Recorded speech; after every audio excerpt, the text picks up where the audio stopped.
Good evening, everybody.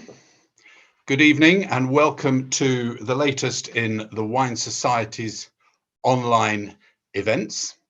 My name is Ewan Murray from the tastings team, and I'm joined by a couple of special guests tonight.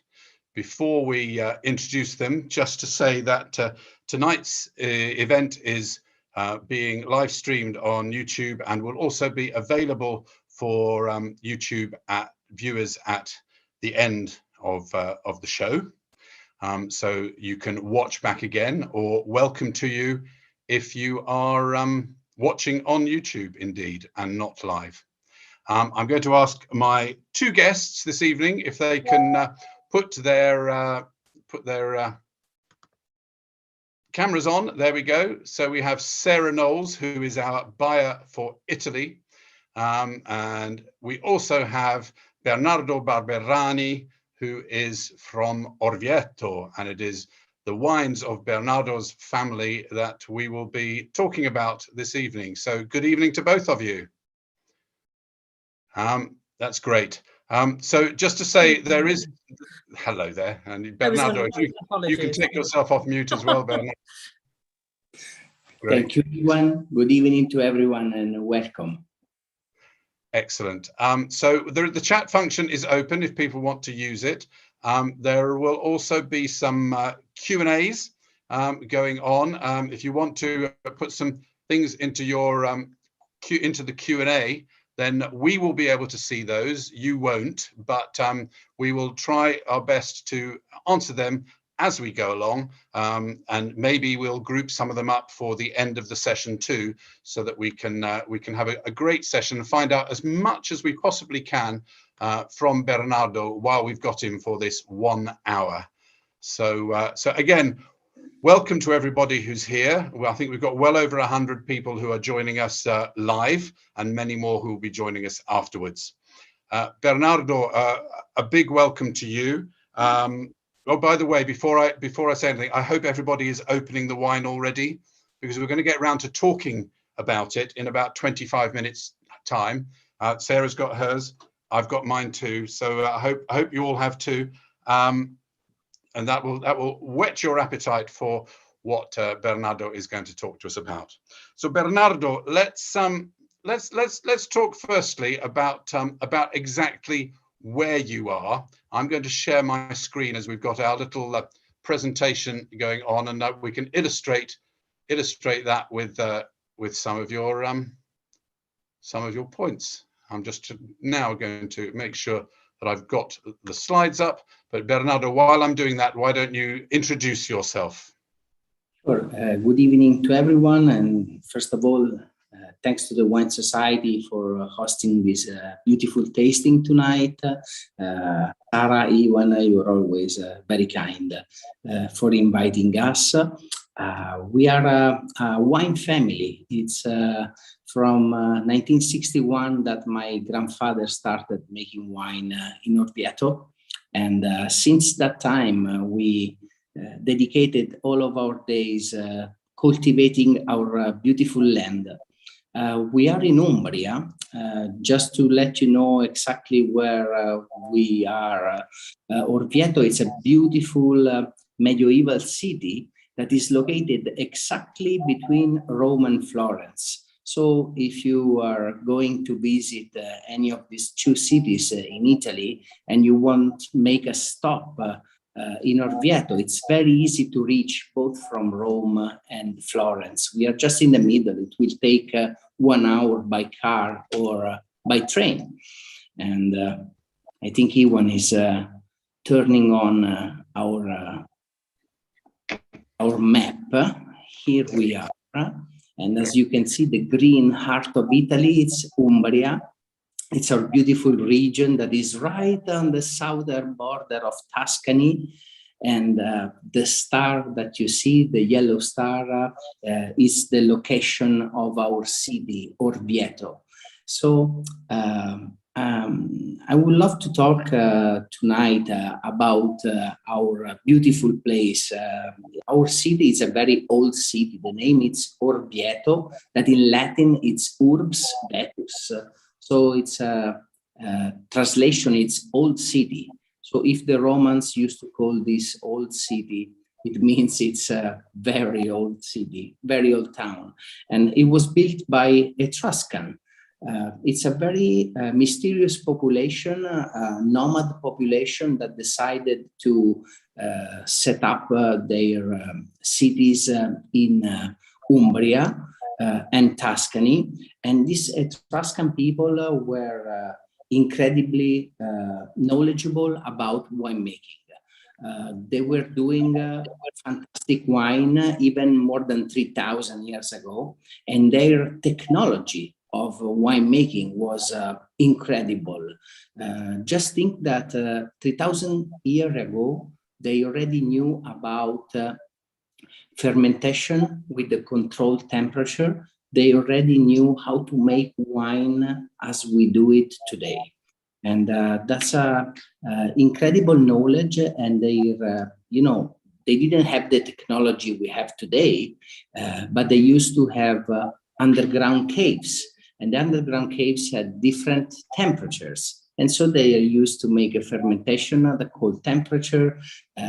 The second underground floor was colder, and they made the settings of all the impurities of the wine. And the third underground floor was like a brick refrigerator where they can store the wine for a very long time.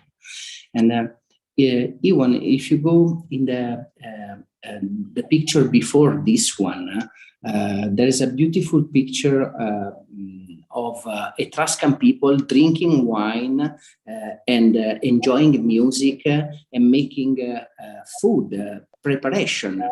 This one, exactly. And as you can see, even 3,000 years ago, they were doing exactly the same things that we do today. They were enjoying a beautiful glass of wine, they were listening to music, and they were preparing a beautiful dinner for the party. So technology has changed a lot, life has changed a lot, but our lifestyle has always been like this one. So after the Etruscan in Umbria and in Orvieto, we had the Romans. The Roman population were also very knowledgeable about wine, and they were making wine that are probably sweet wines. We know because they needed preservatives to keep the wine for a long time, and the sugar was the good thing as a preservative because they didn't have any chemical or a refrigerator to store the wine. So the sweet wine of the Romans was like a nectar, and it was really, really enjoyable and nice. Iwan will show you now a beautiful picture of the Duomo of Orvieto, of the Cathedral of Orvieto. I don't know if you have ever been to Orvieto, but this is the view that you have from our wine shop in Orvieto. And we have a beautiful wine shop that is now 45 years old. It's one of these traditional wine store that you can find in Italy. And the view from our wine store is astonishing, is incredible. In the medieval time, we had the Pope House in Orvieto.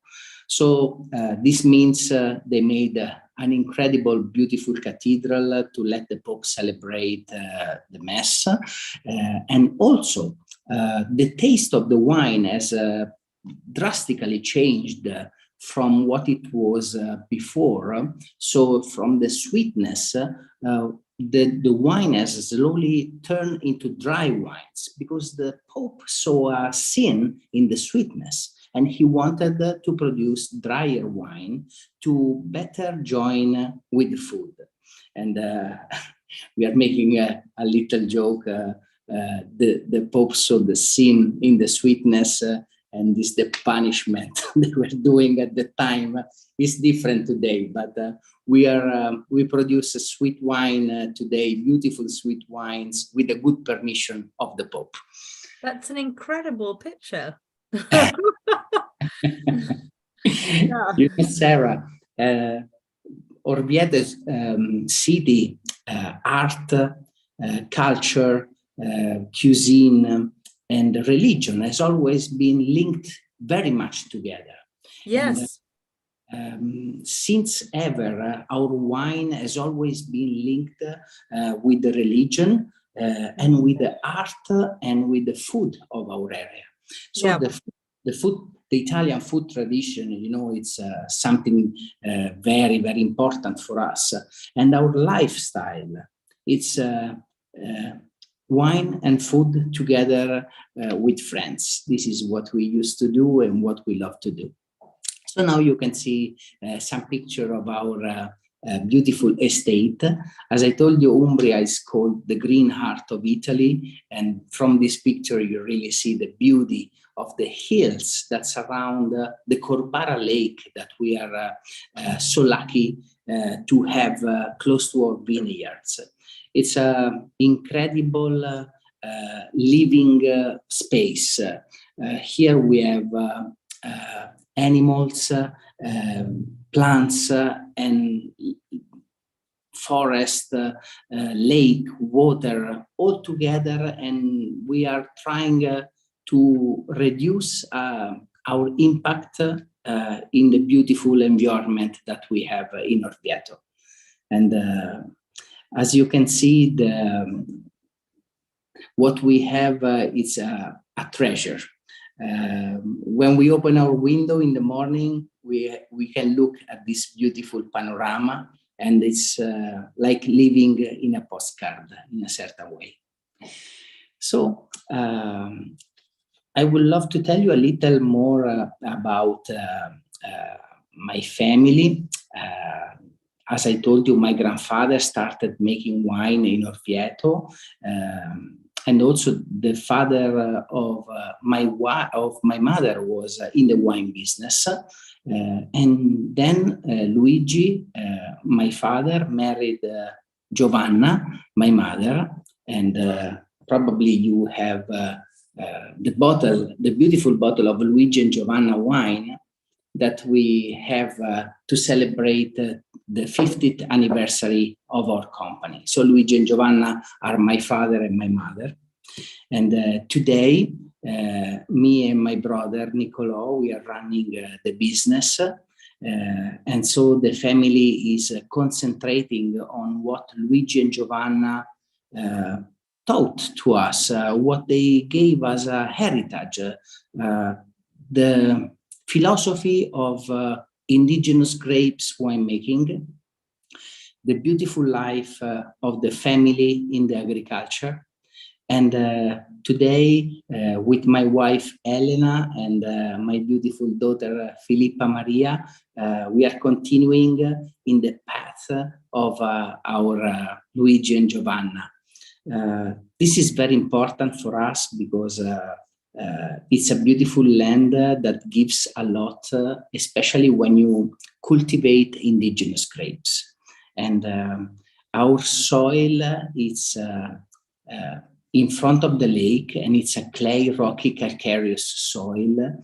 It's a very special soil, very ancient soil that comes from the Eocenic era. So it's a very, very old, 1 million years ago. And just try to imagine that more than 50 million years ago, we had the beach where we now cultivate. So in this picture, you see the color that is very clear, very white of the soil. And this makes the wine more elegant. This makes the wine even more crisp, mineral, enjoyable. And when we dig the soil, we find shellfish from 1 million years ago. So this is tell me, Bernardo, the last photo shows the vines to be quite distinctly terraced or aligned. They're on single, they're sort of single vine plantings. Yes, it's you know, our estate is very hilly. We go from 450 meters above the sea level to 250 meters. So it's very hilly and sloppy. Yeah. We This don't must have... be incredibly difficult to work. It is pretty hard. In fact, we only use mechanical to work the soil. The rest of all the operation is conducted by hand. All the cutting, the pruning, and the harvest itself, we need to do it by hand. I think sometimes we can see these pictures of the stones in the vineyard and feel that they look quite barren. But actually, the idea that you've managed to cultivate vines in such a difficult soil is remarkable. To tell you the truth, our father was a great fan of French wines, and he was not a winemaker. He was a lawyer, and he was traveling a lot to France and buying and drinking good French wines. And he came back to his father, that was the winemaker, and he said to him, you know, with this particular white soil, with the lake, with a beautiful hilly place in France, they do great wines. Why don't you make a special wine in Orvieto? And Vittorio told him, we can do it together. Why don't you quit being a lawyer and start be my associate in agriculture? And so they decided together to change the future of the agriculture in Orvieto. And that was a very, very important moment for our company and for the story of my family, because my father really had passion for wine, and he wanted to make a special wine, an incredible wine in Orvieto, trying to achieve the elegance and the drinkability of the French wines in a beautiful land like we have here in Orvieto. And he was very smart, to tell you the truth. He was, looking forward. He knew things much before other people, and that's very important for us. You see, in this picture, you see the quality of our agriculture. This is like a little gardens that we cultivate every day with our passion and our love.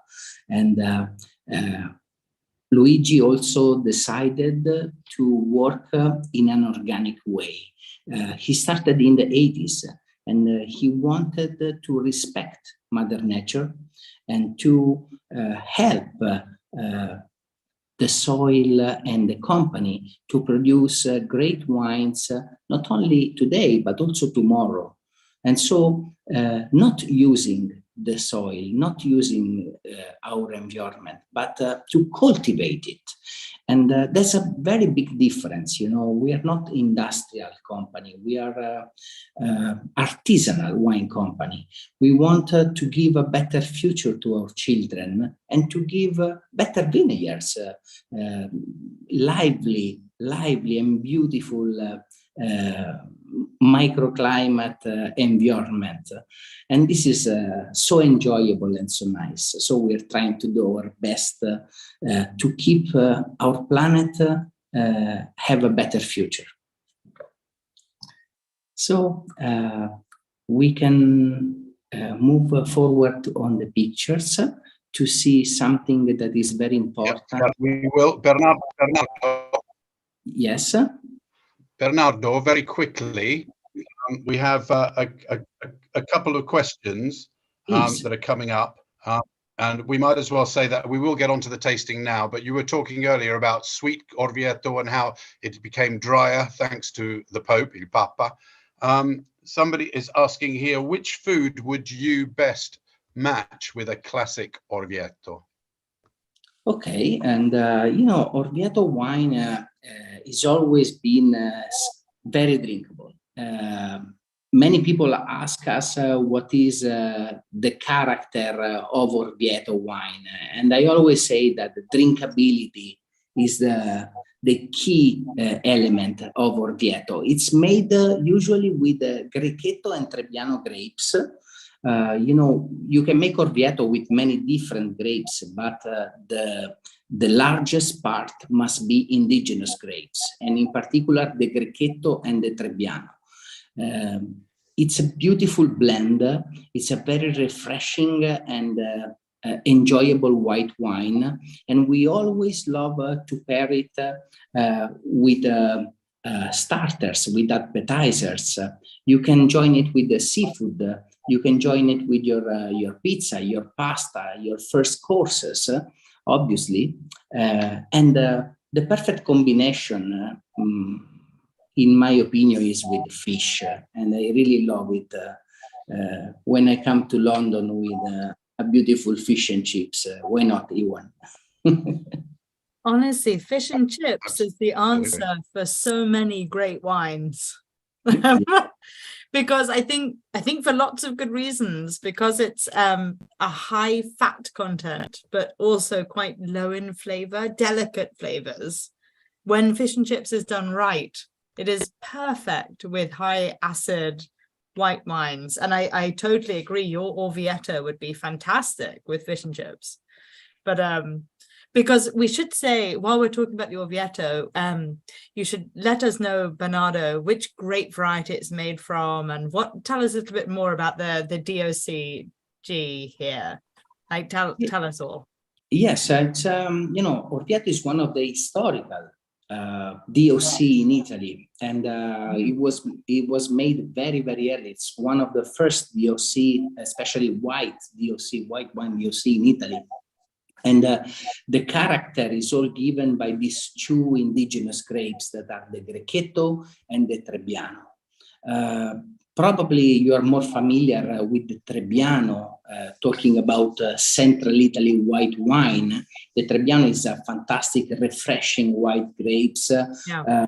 I always refer about green apple when I talk about the Trebbiano, especially in the Orvieto, because it gives freshness, gives a beautiful acidity backbone to the wine, and a fantastic white flower on the nose. It's very, very typical from the Trebbiano grape.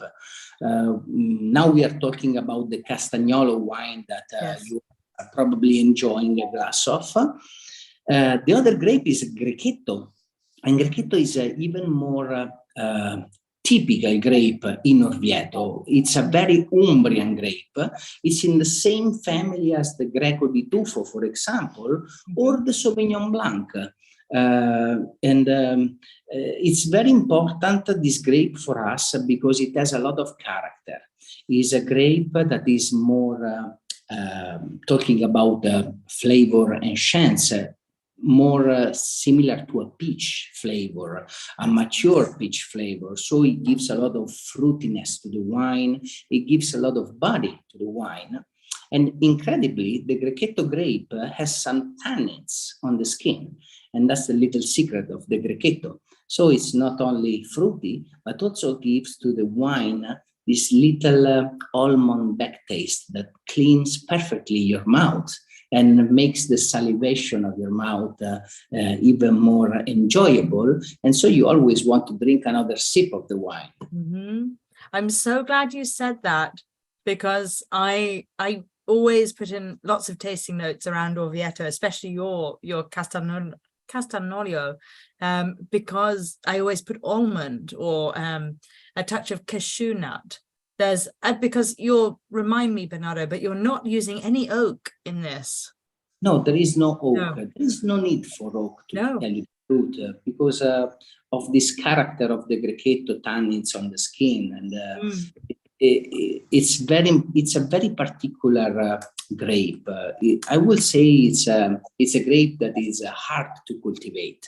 Mm-hmm. It's not that easy, to tell you the truth, because the tannins and the proteins of these particular grapes can make a very strange taste if you don't know the grape well and if you don't know how to harvest it in the right moment.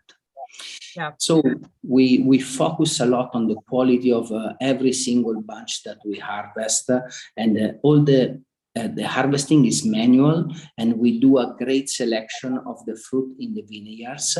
And the Grechetto, if you harvest a little earlier than the complete maturation, give you such a freshness, such a beautiful minerality that is really fantastic, and I'm sure you can enjoy it in the sip of wine that you're tasting now.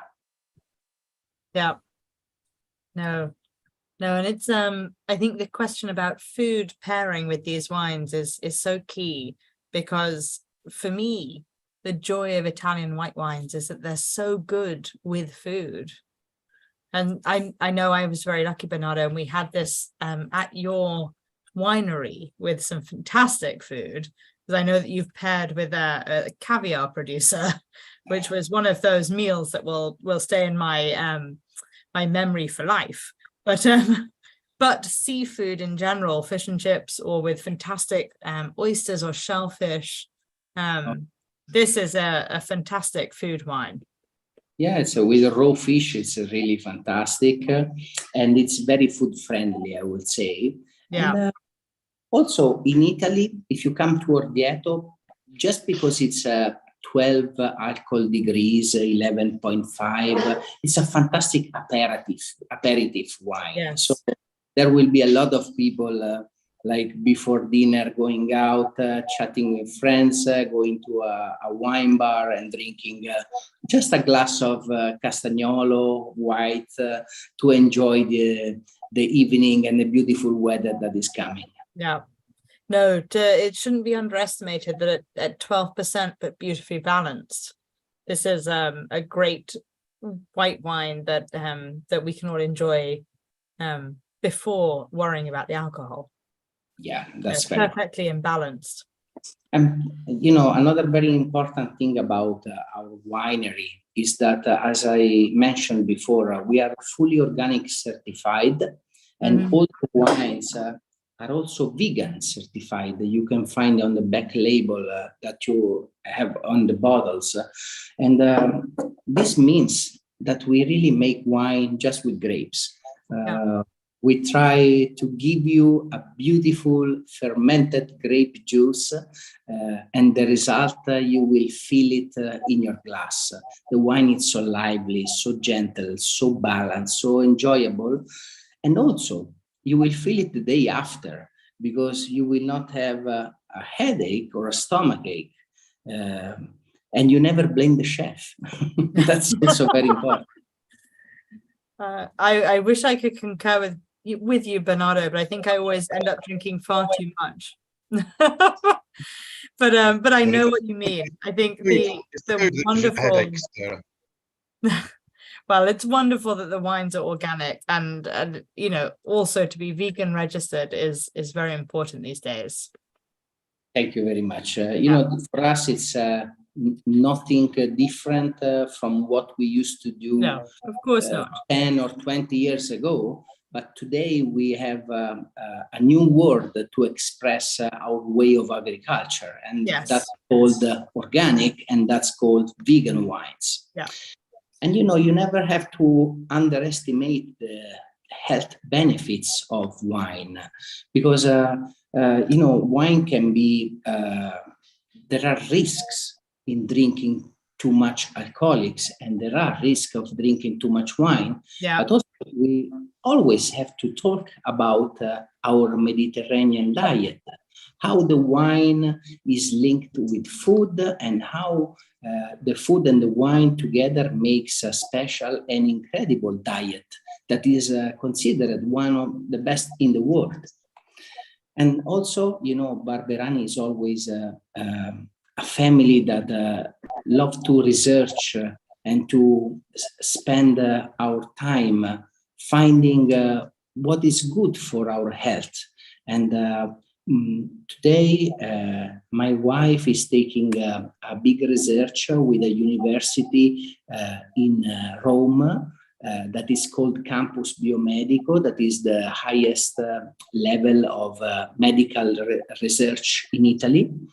And we are doing a very specific research about the polyphenols of the wine, that is particular molecule that helps anti-inflammation in all of our body. So there will be something in the future. I cannot tell you more than this, but we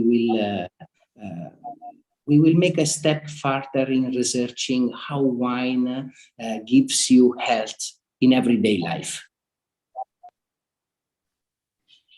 Excellent. Thank you, Bernardo. That's That's interesting, and we all know that's why we say good health, because we know that whenever we raise a glass, that's what we're giving to each other.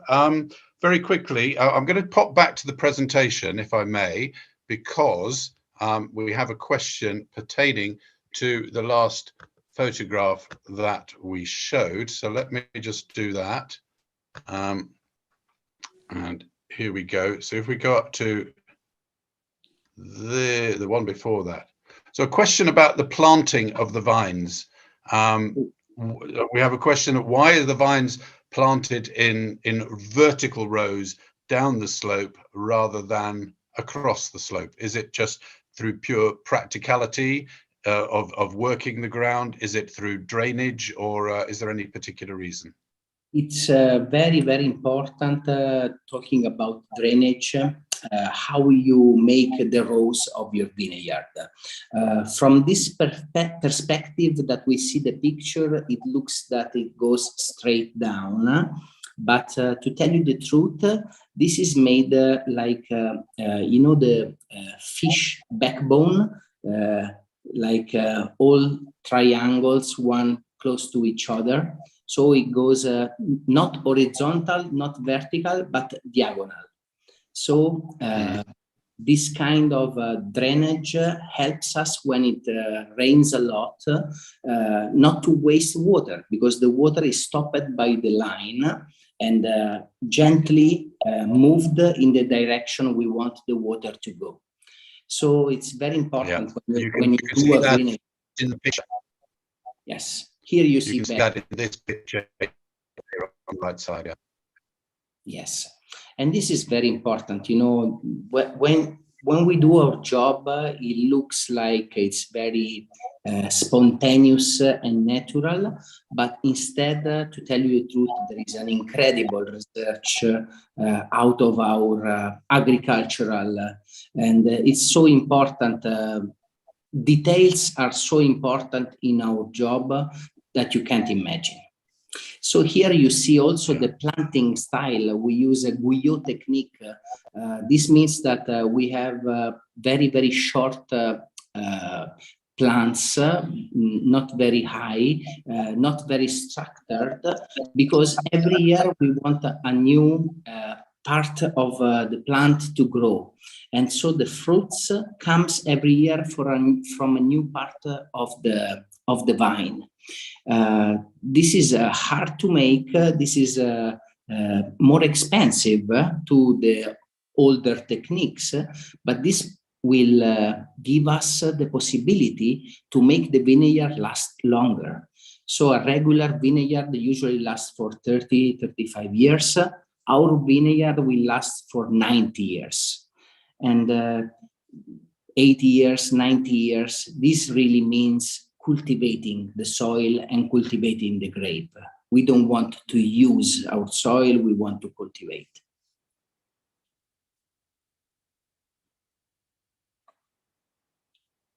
Iwan, we don't hear you, probably. Oh, I think Ewan's been muted, but no, it's amazing to see the way in which you're carefully placing the vines on the area and the land in which you have, because I think constantly I'm asked for very pretty green pictures of vineyards, when actually these rocky vineyards are the secret to very good wines. So it's wonderful to see such great rocky vineyards that you're having to manage in terms of drainage and in terms of the vine health as well. Yeah. So And Bernardo, you know, with the global warming that we have now, also we have to be very careful about our vineyards, how we do it, and how we shape it, because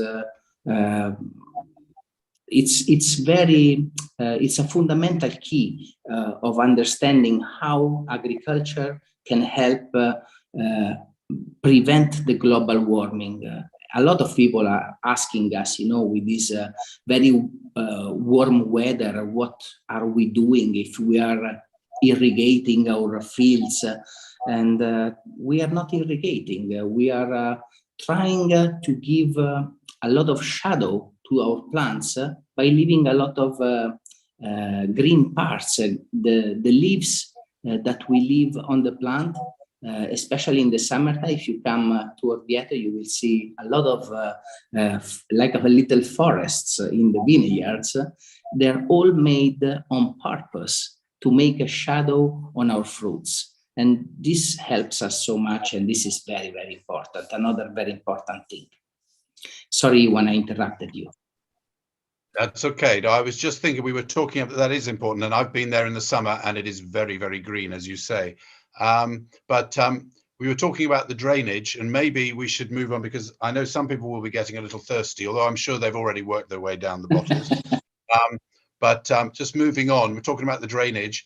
The water, of course, drains into the water system, which brings us on to the second key point about your wines, because we're going to talk a little bit about the sweet wine in a moment from the Lago di Corbara, that man-made reservoir in the middle of the Tiber River. So tell us about how that affects your wines. It's a beautiful lake that we have in front of our vineyards. It's an incredible resource of water from the underground, because the plants, the roots of the plants goes very, very deep, and they drink water from the underground. There is a lot of humidity in the air, so the plant understand that it doesn't need to sweat, and so they don't lose the water internal of the fruit. But also it gives us an incredible microclimate at the end of September, beginning of October, where the fog develops. You see this beautiful picture of this incredible fog that is in the early morning that we have in Corbara Lake. And then around 9:30, the fog flies away because of the wind of the Corbara Lake and the alternance of fog, of the mist, and the sunshine makes a perfect environment for the noble rot to develop. We are very lucky to be in this beautiful place, the beautiful Corbara Lake, because the little microclimate, you see this is a Grechetto grape and is already turning black because of the rot. It's the same microclimate they have in Sauternes in France. We have this incredible balance between humidity and sunshine that the vulgar rot transforms into noble rot. And here you can see the rot completely developed and surrounding a Grechetto grape. It's a beautiful rot because it's protecting the grape instead of eating it. It dehydrates the grape by doing little holes on the skin and drinking the water from the inside, concentrating sugar and acidity. And when we press these beautiful rotted grapes, it melts into the wine, giving such an incredible spiciness and fascinating taste and flavor. Tonight we are lucky, we are tasting our Luigi and Giovanna anniversary wine, and in the Luigi and Giovanna bottle there is a 5% of the grape that we forget in the vineyard, and they get affected by the noble rot. So it is a dry wine, but it's made with a 5% of late harvest grapes. This 5% is just a tiny percentage, but when you pop the bottle and taste the wine, you immediately understand how much it gives to the wine. From the incredible tropical nose to the little saffron spiciness, to the incredible balance that you will have in your mouth, so rich, so enjoyable, but at the same time, what we love, the elegance and the balance. We were talking about gastronomic wines before, Sarah, and I think the Luigi and Giovanna has this incredible character, this fantastic drinkability together with an incredible food friendliness. I think, Bernardo, while we're talking about Luigi and Giovanna, tell us a little bit more about how you're making this wonderful wine, because this is one of, the Wine Society has recognized and supported this wine for years, but this is one of the great white wines of Italy. So tell us how you're making this wonderful Orvieto. Thank you, Sarah. You know, it's an it's outstanding wine. If members haven't tried it before, I encourage everyone to taste this wine. You know, it's a wine where we put our heart to make it. It's a very special wine for us. It has the name of our father and our mother to celebrate the 50th anniversary of the company. And at that time, we were mature to produce a dry wine from noble rot. It's not easy. It's probably one of the hardest wine making technique, talking about white wines in general, because it involves sugar into a white wine, so the technically the stabilization of the wine, and it can give, if you're not able to do it, it can give a lot of problem. But after 50 years in our land, we are so knowledgeable about our vineyards, so knowledgeable about noble rot, that we are able to control every detail of this wine. So it is made with the indigenous grapes, the Grechetto and Trebbiano. So basically the same grape of the Castagnolo, but the technique is a little different. So we have a little later harvest to give a little more maturation to the fruit, and incredible, this fantastic noble rot that develops around the skins of the grapes. Mainly develops around the Grechetto, some years also on the Trebbiano, and every year we choose the right spot to make it develops. And the result, it's an incredible wine with such a deepness.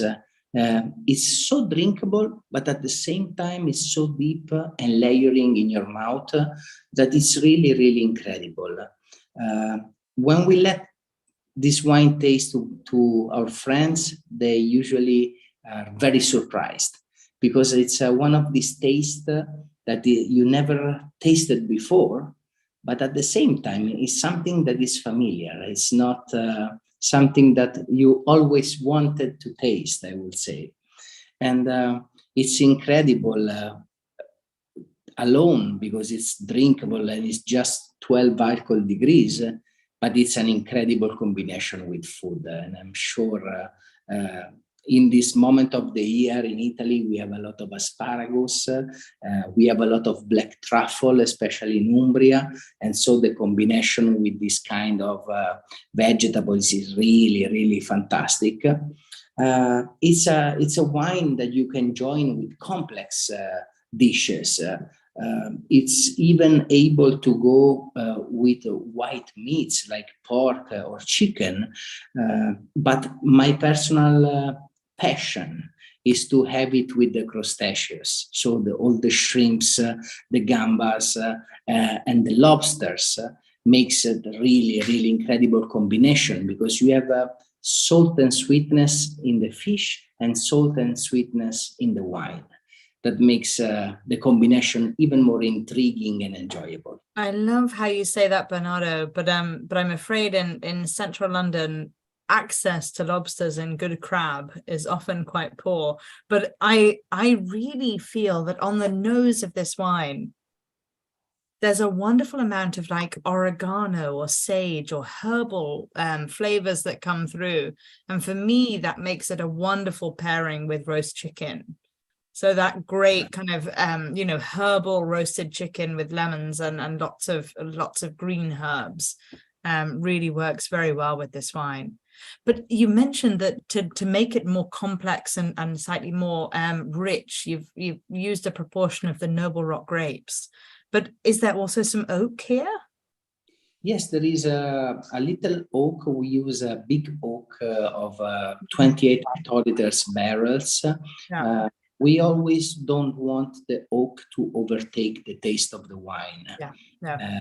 As I told you before, we love elegance and balance. And this is an important white wine, but it's so gentle, so delicate. Many people, when they buy an important white wine or an important Italian white wine, they think about, barrique, butter, and, big flavors. And this is something very different from what you can expect. How we love an important wine. Importance, it means probably complexity of the wine. So this is a very, very complex wine. But it's not only complex, it's beautifully drinking. This is what we love, and I'm sure everyone will really, really appreciate. I'm currently enjoying the 2020, but I suspect this will age very well, Bernardo. Which vintages are you drinking at the moment? I'm drinking 2012, and okay. 11 years old, Luigi and Giovanna. And that's very interesting because we always suggest to our friends to buy 2 bottles of the wine at least. One you can drink. 2 cases. 2 cases. One you can drink now, and the other you leave at least for 10 years for a very special occasion. It's a wine that is fantastic today, but tomorrow it will give you incredible emotions. Where does it go? It's a wine, the sugar of the, when it's young goes away because the sugar tend to crystallize and the noble rot tend to explode during the years. And so you will have a wine that has an incredible potential of evolution both in the nose and both in your mouth. It will be a little drier, even more complex, and all the beautiful, beautiful noble rot sensation will explode very, very quickly. There's some lovely comments coming about the wines. One saying, I would never have guessed it contained a small element of sweet wine. It's quite special. Similar herby and nutty flavors to the Castagnolo, but the difference is in the richness and the length of the wine. It is, as Sarah said, it is one of the best white wines that Italy has to offer in this present day. I remember the pride that you had when you launched the wine in 2011. We went to I'm not going to name drop. Well, I was with the Barberanis, so there's a name drop for you. But we went to a fabulous restaurant called I Pompieri in Orivetos, and it was just it was absolutely to die for. It was great. And then we also, because you launched it at Vinitaly, didn't you, in Verona? Yes, and exactly. we went to a very special dinner there as well with your father and mother there, as well as you and Niccolo. It was a great occasion, There's a lot of comments too coming about fish. About you can get great lobster and crab in London through fishforthought.co.uk. I'm not being paid any commission on that one. And of course, the people in the northeast, in Newcastle, we just go down to the Fish Quay in North Shields. That's absolutely right too. I'm very jealous. I live very close to Borough Market, but it means I can't afford a single thing sold in Borough Market. but no, roast chicken is still very much center stage. But Bernardo, we must talk about your red wine, because your Ferrosco is something that is a bit of a member favorite. For those that know and those that have found it, they know what a great wine this is. So tell us a little bit about Sangiovese from Umbria before we run out of time. Sarah, we are from officially a white wine area, a historical white wine area, but we are also on the border with Tuscany. And so from our cousin in Tuscany, we got these beautiful Sangiovese Grosso grapes. And my grandfather used to cultivate the Sangiovese Grosso on the Corbara Lake. And now the Sangiovese has perfectly adjusted to our soil. And the clay, rocky, calcareous soil will give to the Sangiovese a beautiful softness in the tannins. The Sangiovese you have in Orvieto, it's usually a little fruitier, I would say, compared to a Tuscan Sangiovese, mainly because we are a little southern, and so the maturation is a little quicker compared to Tuscany. But at the same time, the elegance, the incredible spiciness of the Sangiovese Grosso is there, and it's so beautiful. The Foresco, it's one of the historical wine of Barberani. It's a typical Central Italy blend of Sangiovese, Cabernet Sauvignon, and Merlot. It's just a little hint of Cab and Merlot, to tell you the truth. But we are very proud to call this wine Super Umbrian, like they do in Tuscany with the Super Tuscans, with a little hint of French grapes. It's an incredible freshness in the Foresco. There is the tannins that, as I told you, are very delicate and gentle. And the acidity of the wine, I would say it's a little lighter compared to some of the Tuscan reds. So many people that think that some of the Tuscan must be waited for many years before they are ready to drink, they can try the Foresco as an everyday wine, because it's already fantastic for drinking, because the tannins are soft, the acidity is saltiness and not bitterness, and at the same time the fruitiness of the wine makes an incredible food-friendly wine. It's a fantastic joining with all the grilled red and white meats, with lamb, with game, and it's what we drink every day when you come to Umbria and you want to have a beautiful steak together with us. I'm sure that it is a fantastic steak wine. I think that additional savory character, because it's not all about the fruit. I think we often think of Sangiovese as being all about cherries and red fruit character and high acid, when actually this wine is really quite complex for the price that you're paying. You know, there's a lot of leather and spice and real kind of tertiary character that's coming through, you know, whether that's sort of mushroom or forest floor. Very true.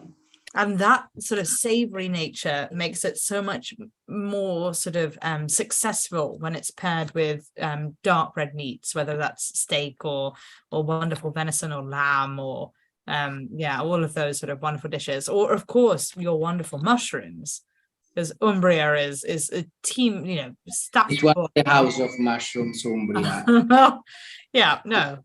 You know, we have the beautiful porcini, we have a fantastic chiodini, and the earthiness, the forest you will feel when you drink the Foresco is incredible. It's really, really enjoyable.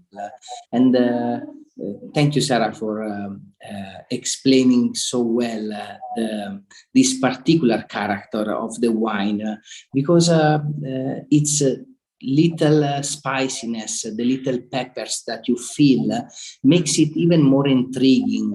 And at the end of your sip, the beautiful sage that you find makes it really an incredible combination with food. You're right, Bernardo. It actually has the same herbal notes as your Orvieto. So the sage and the oregano that comes through is very particular to both wines. On the red, of course, it's more sort of roasted or smoked, but it is tasting both side by side, and you mentioning it there, it really has resonated for me. But it's a wonderful wine. But again, perhaps we've had a comment in the chat, which I totally agree with, in that perhaps the white wines we often serve a little bit too cold. But also I would agree that not only do we often serve the white wines a little cold so that they don't have all of their depth that they really have, but the red wines we need to also decant. Sure. Because this, I was giving it a lot of air in my glass, but it's really... Combination is fundamental for this kind of wines. And I would suggest it also for the Luigi and Giovanna. Yes. As you were saying, the Castagnolo is a refreshing wine, so you can drink it chilled. But the Luigi and Giovanna, please drink it fresh, but leave it warming up in your glasses, because the more it warms up, the more they open their nose, their personality, and the sip you have at the beginning of the bottle it will be different from the sip you're having at the end of the bottle, just because of the temperature of the wine. And this is very, very important in our opinion. Yeah. No, I think that there's a real worry about decanting wine in case it has to be into a beautiful crystal decanter. But actually what we mean is that these reds and the great whites just need a little bit of air. So whether that's pouring it into a jug and back again, or really giving your glass a good shake, that's all that's needed. But what a fun tasting. Oh, I'm very jealous. Caroline is drinking the Fresco with sausage and Jersey Royals. And I was going to say we've just come into Jersey Royal new potato season in the UK. And so that is something I'm very jealous of. So good for you, Caroline. But Ewan, I realize we have some questions more generically about these wines, and I realize we've only got 5 minutes left to go. We've only got a little while, but there was another food and wine matching that we were talking about earlier in the office, actually, because we were asking that, and we thought with the white wines, asparagus, we're right in the English asparagus season. Yeah. And I think that they would that would go well. That would go well. Asparagus, and there's very few wines that go with asparagus and hollandaise and that sort of thing. But this is a wine that would cut through that. We have got a couple of I have put it up in the chat, but for those who were asking about the restaurants that I mentioned, there's one right next to the Duomo, kind of behind that picture that we saw earlier, which is called Terroir Vinosus, which is a very good restaurant with a lovely terrace looking out over the Duomo. I've been lucky enough to eat there with the gentleman on your screen, and also the one in Verona was called I Pompieri, which is a very, very, you just need, it's right down a little narrow side street in the middle of Verona, but it is a fantastic restaurant to go to. A quick question before we go, Bernardo. When you get to your older wines, so Luigi or Giovanna, we've tasted it now, brilliantly complex, already showing depth. What is the difference between its taste now and its taste in 10 years' time? You know, as I tried to explain before, there is an incredible evolution of this wine. What we really love is the time perspective that it has. It has, in my opinion, the three most important things for a white wine to age well. That is the tannins, the saltiness, and the sugar, because of the 5% of the late harvest. So these three are the key fundamental points to have a great wine for aging. And how it ages, it will change a lot, especially after 5 years. You will not feel a lot of fruitiness in the wine. You will feel more hydrocarbons in the wine. You will feel more saffron, more spiciness. And that's an incredible change that we have usually after 5 years of aging. It's the style of the noble rot, the incredible spiciness really enhanced during years, and it will make the wine even deeper, even more layering, even more satisfying on your palate. And the incredible thing is that after 10 years, after 15 years, the saltiness, because this is not just acidity, it's a saltiness of the soil, will keep the wine lively. And you drink a wine that is 10 years old, 15 years old, and the wine, it's crisp, mineral, and enjoyable. And this is what we really, really love about the old vintages of Luigi and Giovanna. Excellent. Excellent. Well, that's fabulous. Bernardo, we've come to the end of our hour-long session. We could go on talking for hours, as we know you and I have often done that anyway. But it's fantastic to have welcomed you into our homes. I'm sure I speak on behalf of everybody that we are enjoying your wines. We are loving your wines. You always speak so brilliantly anyway, and so clearly. Your English is perfect with just the hint of an Umbrian accent, which everybody adores. Please give our very best wishes to Niccolò, as well as to your parents and to the rest of the family. It's been a big pleasure. And also, he did get one word in. I noticed one word tonight, and that was your poodle, Dom Perignon. He got one bark in earlier on as well today. He obviously he was agreeing with your food matching suggestions. I know, but a big thank you, and thank you to everyone else for joining, and everyone who's going to be watching in the coming days on our YouTube channel. And we look forward to many more days, weeks, months sipping your excellent wines, 4 of which are currently online at the Wine Society, the 3 that we suggested you taste today, and also the Calcaia with the Muffa Nobile, the noble rot. So Bernardo, grazie mille. Grazie Iwan, grazie Sara, thank you for inviting us. And this is an invitation to all the Wine Society members. Please visit us in Orvieto whenever you come to Italy. We are happy, always happy to have some of the members of the Wine Society in our estate.